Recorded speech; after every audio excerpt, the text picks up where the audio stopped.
welcome to a very special episode of ComForConnections, our 50th. Over the past 50 episodes, we've tackled some of the most important issues facing seniors and the people who care for them. Today, we're taking on one of the most urgent, food insecurity among older adults. Today, our guest is someone many of you may remember from one of our most downloaded episodes. Dr. Joan Salge Blake is a nutrition professor at Boston University, host of Spot On podcast, and one of the most respected voices in nutrition today. Dr. Salge Blake, welcome back to ComForConnections, and thank you for joining us on this milestone episode. Well, happy anniversary. I'm so excited for you. And thank you for asking me back. We had such a great response to your first episode on senior meal prep. Since then, food insecurity has only grown as a national conversation. What's changed since we last spoke? Oh my goodness, have you gone food shopping lately? I feel like I'm in Bloomingdale's here. It's like crazy. You know what I did, Tiffany? I did a little bit of homework here, and I went back a decade, and I looked at the consumer price index pertaining to food. And you ready for this? Over the last 10 years, since 2016 to 2026, food prices have increased by 37%. It's unbelievable. No, Tiffany, has your salary increased by 37% It has not. Over the decade? Nor has mine. Okay, so the question is, what? It's unbelievable. It really is. So let's set the stage. When people picture food insecurity, they might picture someone who simply can't afford groceries. But for seniors, especially those receiving professional care, the picture is more complicated. What does food insecurity actually look like on older adults' daily life? Right. Well, there's a lot of things going on. Okay. So they have limited fixed income, and some may have really fixed income. They have to, pay for rent or mortgage, doing electricity, car, gasoline, should that they still be driving, the medications. So, oftentimes for a lot of seniors, by the third week of the month, things are getting quite tight. Their monthly budget has dwindling down. So one of the, they got to pay the rent, they got to pay the mortgage, they got to pay the electricity. So what do you give up? Oftentimes it's the food. So what happens by the end of the month, people may start skipping meals or doing things like having oatmeal 3 times a day, so limited food supplies, and could be a real problem, especially if this is a continual chronic way that they're eating. Can you talk a little bit about, when we're talking about food insecurity and hunger, can you talk a little bit about the differences there? So, when you're food insecure, you may not be hungry. And you say, what? What? Well, because let's go back to the oatmeal. All right. So if you're food insecure and you're just, eating oatmeal for 2 weeks or rice for 2 weeks, you may not be hungry per se, but you're going to be food insecure, and the diet that you're having is not well balanced, which could set you up for problems, especially, nowadays, many adults have one or more chronic conditions, whether it's heart disease, diabetes, high blood pressure. So you got all of this working together, and maybe on medications. So again, an unbalanced diet is not going to be good for your health long term. Why do you think seniors maybe don't self-report that there's food insecurity taking place? Right. Pride. They're not proud. They're very proud people. They've worked hard, all their lives. And they're used to being parents and taking care of others, not used to having others take care of them. So a lot of it is pride, and a lot of it is also they don't know about all the wonderful resources out there that can help older adults support their diet with healthy foods. What are some warning signs that caregivers or family members may notice to see if someone is maybe skipping meals or doing the oatmeal or the rice diet that really isn't something that's going to benefit them? You wanna start looking at the first thing is weight loss. If someone's had a dramatic weight loss or slow weight loss, like, if 6 months ago they were 10 pounds heavier, right? And they're losing a pound or so a month, okay? So that's one of the things you wanna look at. And, be a snoop. Go in there and look, open up the refrigerator, open up the cabinets, and what are we seeing in there? And, if we're not seeing a well variety of foods or a well-stocked pantry, clearly this is, when your first red flag here that obviously there's not enough food in this house, to, fortify a full day's worth of calories. Yeah, can you walk us through what happens nutritionally when someone is kind of doing the oatmeal or the rice diet? What starts happening to their body? So what's gonna happen is you're gonna start to get, vitamin and mineral deficiencies. You're gonna start to feel fatigued. Your, immune system is not going to be, as robust as you want it to be, so a cold may take you longer to get over it. One of the other things that, caretakers can do, and this is a wonderful resource. It's called the Nutrition and Aging Resource, and it's on the Administration for Community Living, okay? Administration for Community Living, so you can Google that and get on there. On there is these red flags that you could look at and ask. So if you're going in there and you're seeing, they've had tooth problems, not going to the dentist, they can't chew, okay? You're looking around, of course, you're not seeing enough food in the house. They had the weight loss. They can't get out to food shop. Then there's this wonderful, wonderful little quiz that you as a caretaker can take. So what you do is you go on to this website that I just said, and there are these 10 questions, and it's really great. It's got kind of like a little game you can play with the person. And you can ask the questions. Do they have an illness or condition that has changed the kind or the amount of food? And if so, you circle it. And do they eat fewer than 2 meals a day? If so, you circle it. Do you eat few fruits and vegetables or milk products? Circle that. You have 3 or more servings of alcoholic beverages a day. You have tooth issues. You don't always have enough money to buy food. They eat alone a lot of the times. They without wanting to, they've lost weight and they're not always physically active and ready to shop. So what you do is you just, take this like little interview and then you add up all the numbers. And if the amount that you add up is 6 or more, then they are at high risk for malnutrition.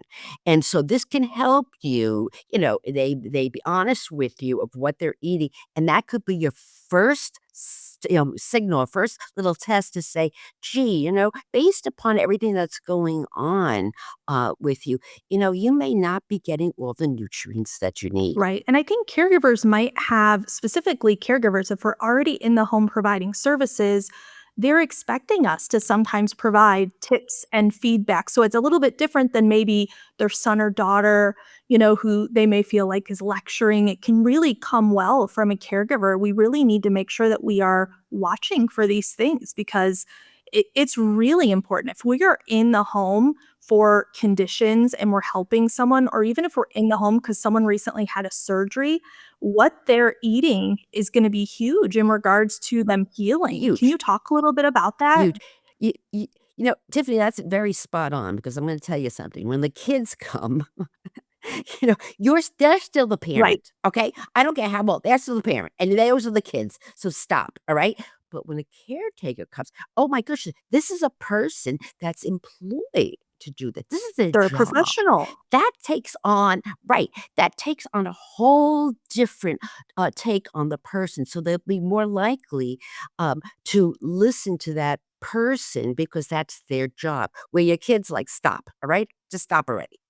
So, Excellent. So for sure, the caretakers, that is part of the job, and they should be looking around and making sure that they're watching for these red flags. Absolutely. Can you talk a little bit about mental health toll? And there has to be one. Yes. So when you know that there's not enough money to go around, we're not maybe getting the right nutrients, and then we have this mental health toll. Can you talk a little bit about how that affects this whole situation? You have to feed your brain, okay? Your brain is driving the body, okay? You have to feed the brain and not just, carbohydrates. It loves carbohydrates, but other nutrients so that the brain will work sharply. So if you're not feeding the brain, not having good nutrition, it is going to affect your mood. It is can spiral into depression. So you really need to be making sure that you're feeding your brain so that it is driving the bus in the right And direction. is this maybe another red flag? If people are noticing with family members or clients that they're serving that this person is more agitated. They just seem overall, things are they're not feeling great about things. That could be another sign that something deeper is going on, such as food insecurity. Right. That's right. And Tiffany, I'm sure when you get hungry, you're not the most pleasurable person Right. to be around. So, right. So think about this. If these people are chronically hungry and not well fed, you're right. Irritation is going to be a first good signal that something's not going on here. That's correct. What should a caregiver say if they suspect that someone is indeed skipping meals? How do they bring that up? So we have to approach this that this is food is medicine. So you're taking your medicine for blood pressure or diabetes or whatever, but food is medicine.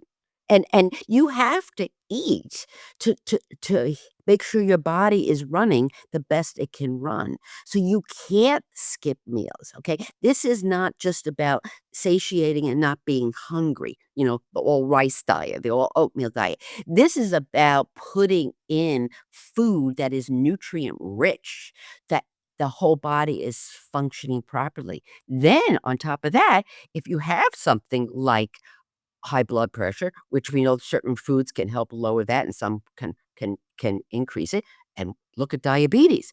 Very important to be controlling what you're eating and how frequently throughout the day. So all of this, food is medicine, and that's really what you need to think, as caretakers, be telling these people this can't be skimped. Just like you don't skip on your medicine, you can't skip on your food because food is Why do medicine. you think that that is usually one of the first things that people decide to cut when there are, budget we're dealing with, a set amount of money? Why is that the first thing people typically go to? You know something? It's interesting. This happens all the time, and it's not just in older populations. This happens in young families that have a tight budget. Food. You can fool around with food. You can't fool around with the rent. You can't fool around with electricity. You can't fool around with the meds or medications. Although some people do try to stretch those medications, which you should not do. So the last thing is that you have control over is going to be the amount of food that you eat. And as I mentioned, you can be doing unbalanced diets just to fill your tummy. What we have, Tiffany, it's quite interesting, and we just figured this out maybe a little bit over a decade ago, that when people were admitted to the hospital and they had excessive body fat, especially around the middle, we found out that they could have malnutrition. And as a dietitian, you would say, "What? I can't how could you have malnutrition?" Look, that's not you think of malnutrition, you think somebody that's so Right. frail and thin. But you could be excess body fat and be Yes. malnourished. And what has happened is in the hospital, dietitians are now do physical focus exams where they can look and say, I think this person is malnourished. Let's run some tests. So as a caretaker, obviously you can't run tests, but you need to understand that even though maybe they're a little robust, that they still can be malnourished. That's really Yeah. important. So we've talked about the stakes. It's so important. Food is medicine. It's important what we're putting into our bodies. Now let's talk about what caregivers and families can actually do when that grocery budget is low. And this is one of my favorite parts of our conversation that we had the last time that you were on. I mean, you just shared so much information of what can we do? How can we make this work? Can you share with us some of your biggest tips for just stretching that dollar? Right. First of all, I want you to remember, and we talked about this in the beginning, as a caretaker, please remember there are a lot of resources out in the community to help older people. I'll get to the grocery in a minute because I know you love to shop, Tiffany. But anyway, but there are a lot of resources. There's a commodity supplemental food program. It's a federal program. You can Google that. You can there's a senior food box program. There's senior food pantries. There is food pantries in every town. There's things like senior farmers markets, which is really neat because then you're out with everybody your own age and it's kind of like a social event here. You have SNAP, that's a supplemental nutrition assistance program. And you know something? You have congregate meals. Many towns have senior centers which have congregate meals where they can go. They'll even pick you up in a bus sometimes, and you can eat at these centers. Let me tell you what the research tells us, that when you eat with others, you eat more. So it's better for you to get out of the house and go and eat with others at a congregate center, senior center, whatever, than eating by yourself. Because you don't want to cook it, all by yourself. Who wants to cook? And here we go again with the oatmeal. So, looking at the resources, and as a caretaker, let's look at what are the resources in the neighborhood that they can augment. Maybe every Tuesday they go to the congregate meal. Maybe every Thursday and Monday they have Meals on Wheels comes to deliver. So you need to be looking at what other kind of resources are in the community to support them to make sure that they get supplemental food when the food budget is getting really, really tight. I really appreciate you bringing that up because it's so important. Not only does it give people options of what are the other options, it's yes, we can stretch the dollar at the grocery store, but there's a community out there and there's a community that wants to support people and wants to bring people together on top of just getting people together for food. There's also the perspective of now we're bringing people together, just what that does, a sense of community, talking to one another, being around people, getting outside of the four walls of your home. Those things are also so important just for mental health, for so many things. So, all of those suggestions are great. I mean, imagine going to a farmer's market and it's just for seniors. That sounds fantastic, right? We're meeting people, we're Yeah, getting food. That's right. great. And you're building relationships and you're building new Yes. friends. So maybe you meet somebody at the farmer's market and you find out, my goodness gracious, that person lives a Right. block away. Hey, let's come over and have lunch together, or let's go. And so again, also, Tiffany, not only you want to be making sure that you're eating healthy, but moving. Very important moving, and very important moving for your muscles, for your muscle tone, also mentally. Movement is good, and if you're sitting home and you're feeling a little sad and everything, let's get out, let's get some fresh air, walk with somebody, even just sit with somebody on your front porch or whatever. Just having that interaction with people can really be important and lift you up for the day. Absolutely. So important to do those things. So, one of the things I really loved about our last conversation is, and I think this is something that's important for, I think everyone. I know we're talking about seniors today, but I think everyone, we talked about how canned and frozen foods are not the enemy that sometimes people want them to be. It can be a great option. Can you talk a little bit about that and just how they can be helpful incorporated in our diets? I wanna tell you something. This is really, really good to communicate as a caretaker to a senior person. Mentel just came out with some research. I was just reading it before, I logged on here, and what they're finding is, older adults grew up making everything. Fresh is best, "Oh, I have to make everything from scratch and everything."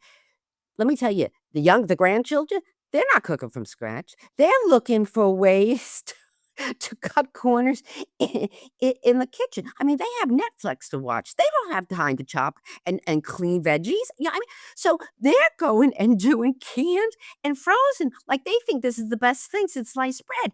But the older people think that you have to have fresh. No, no, no. Take a look at your grandchildren. They're bypassing the slicing and the dicing.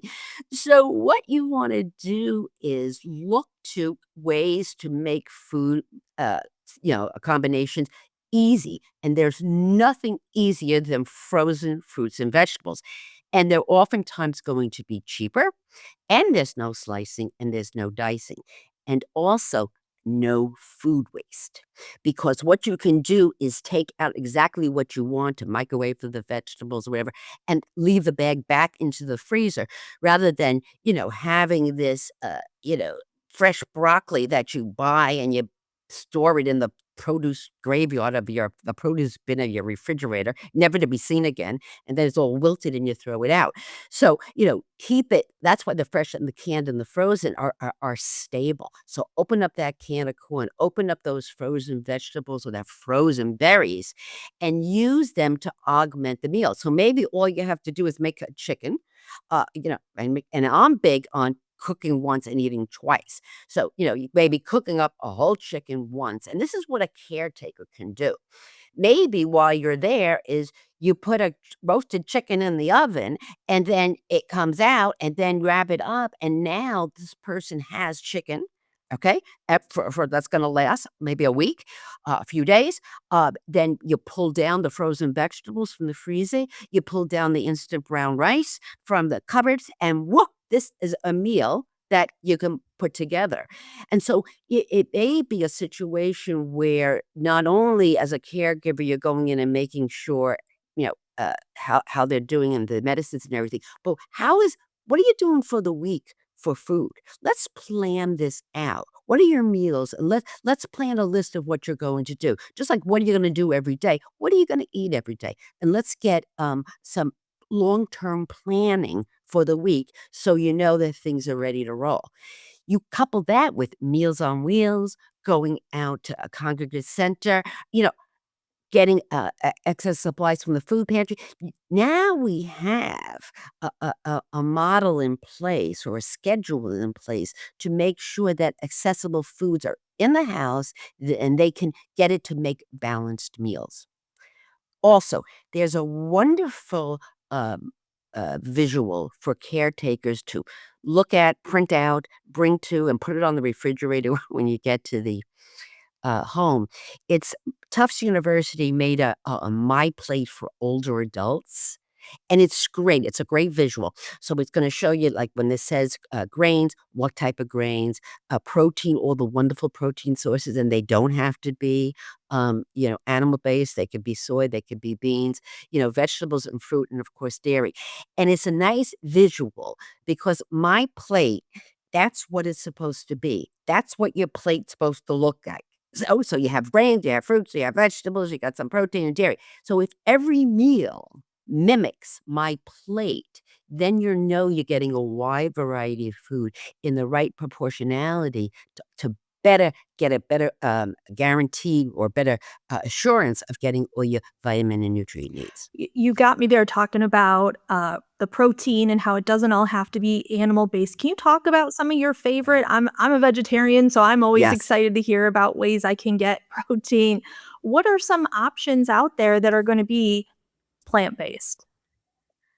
Okay, let me tell you, people are now doing more plant-based, and the reason why they're doing more plant-based is because, the other day I said to my husband, I feel like a steak for dinner.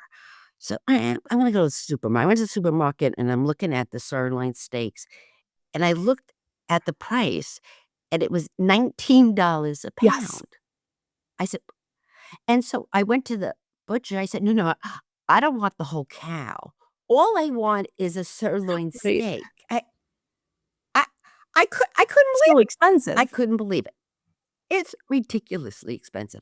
So really wonderful, wonderful, protein sources, um, are going to be your canned tuna, even those pouches of tuna, your canned beans. And you can get this at the dollar store. I love the dollar store. You can get you can get those whole grain sides, the where you can microwave the brown rice and put it in the microwave. So the dollar store it could be a place where, an outing that can go to where they stock up on these kind of shelf stable protein. Cottage cheese. My goodness gracious, this entire baby boomer generation grew up with cottage cheese. Cottage cheese is the hottest thing now on It is. TikTok. I mean, it is. And so, like, hello, talk to your grandmother. Your grandmother grew up with cottage cheese. And cottage cheese is wonderful because it can go in every meal. You can add vegetables to it, you can add fruit Yeah. to it. It's a fabulous, fabulous source of protein. And dairy, of course, is an excellent source Mhm. of protein. So are beans. I'm sorry. So are nuts. Let me tell you something about the animal products. So listen, when you go food shopping, you need to be pretty savvy. A lot of people um, don't like to buy foods that been reduced in price. Okay, so they'll see a red sticker. Okay, it's marked down and well, they'll see a yellow sticker, that means clearance, and they'll go, "Oh, I'm not gonna buy that. Yeah, it's on clearance. Why?" Let me explain this. In the supermarket manager must, by law, sell a food by a certain date, okay? So, chicken, fish, meat, whatever, okay? He They have to be removed from the store by a certain date. So if you don't buy it, they're not making any money off it. And more importantly, they're gonna have to truck it to the landfill and deposit it in the landfill. Well, it's going to, create greenhouse gases, which is not good for Mother Earth. Okay, so they want you to buy it. Please buy it. Okay, but what happens is we don't like reduced food. We think something's the matter with it. There's nothing wrong with it. Okay, well, I want you to close your eyes and think of yourself in TJ Maxx, which is my favorite store in the whole wide world. When I go to TJ Maxx and I see red, that means the price has been reduced on a blouse. When I see yellow, I start hyperventilating because we're on clearance now. I mean, I will call my sister in New Jersey when I see all these sneakers on sale. What size does he wear? 9? 10. He'll grow into it. I'll mail them to you at this price. What do we care? Okay. So so make believe you're in TJ Maxx when you go in the supermarket and you see these reduced food prices. Okay, so it's the sell by. It's not has nothing to do. The quality is still there. The use by date on the label is to use it by that date to get the peak quality. So let's make believe that chicken is now on sale 50% off, right? Okay, so you see it on sale. You weren't planning on making chicken that week. Buy it and put it in the freezer so that next week you already have something that is at bargain prices that you can defrost and cook. And it could be as a caretaker a fun ritual that you all do. Let's go freezer shopping. Okay, what's in the freezer? What can we make meals out of and make it into, okay, let's do this. Let's defrost this. And then, on Thursday when I come back, we'll cook it together. So shop from your freezer and buy things that are reduced. Now, if I know you're worried about food poisoning and you should, Tiffany, have you ever had food Yes. poisoning? Don't want it again. Yes. Ti No, no, Tiffany, no, no, no, no, no. I'd rather be in labor because I know if I'm in labor, I know that the labor is gonna Right. stop. When you had food poisoning, you think this is the end. It's never gonna end, okay? So, terrible. Now, there's something called a food keeper. So you can Google it. It's a government thing. It was created by the USDA and, Cornell University. Food Keeper. You go on there, and what it will do, it will tell you, okay, I have turkey breast that I bought in a sealed package. Okay, it'll say how long it'll last in the refrigerator. unopened. Once it opens, how long should you keep it around? So it helps you better work with the food safety issue of that, because what we don't want is to throw away food that is still good. And I'm telling you, I know you have done this, Tiffany. I know you have done this. You have had a yogurt container in your refrigerator, and the use by date was today, and you threw it, you didn't get to it, so tomorrow you threw it out. And it has nothing to do, I know you're shaking your head because you're Right. so honest. It has nothing to do with food safety, it's food quality. So one day after the use by date, has the quality gone down that much? The answer is no. Okay, so don't these datings on labels are very, very confusing, and it can make people um, really, really throw away good food, especially when they can't afford to throw away foods that is very nutritious and healthy. The other things, as as you can tell from my accent, I grew up in New Jersey, and New Jersey is in New Jersey, shopping is like an Olympic sport. Like, I could calculate 20% off before I could speak English. So I know how to shop. So, not only can I, if I see that chicken 50% off, I'm right there, honey, but I'm big on coupons. I am big on coupons. So, what you wanna do is you wanna download the grocery store app. And there are so many wonderful digital coupons that you can use. There's also a wonderful site called the Crazy Coupon Ladies. This is really funny. This is fun. You'll love this. Okay, so what happened is these two friends, they were both in finance, and they left their jobs because they wanted to have a baby. They had a baby and they had a play group, but here the two of them are in the living room and the kids are crawling on the floor. And one of them says to the other one, "Gee, why don't we build a multi-million-dollar coupon business?" "Okay," she said, "let's do that." Okay, so what they did was they created this crazy coupon lady. You have got to do this. So you can subscribe to this. It's gonna shop for you. It's gonna tell you that Cheerios are on sale at this supermarket, or this is on sale this week, or Walmart. And then they're not gonna tell you where it is on sale. They're gonna tell you where online you can download coupons to add it. So when you get that, you're practically paying for nothing. And they love this stuff. I mean, it's just this is like their passion. So coupons are unbelievable, and you need to be using them to stretch your food dollar. And I when I go food shopping, I at the end it tells me how much I Yes. save between the sale items and the coupons. Really, don't you get like I'm like Yes. dancing in the aisles. Like, oh yeah, oh yeah, I just saved 38%. Oh yeah, oh yeah.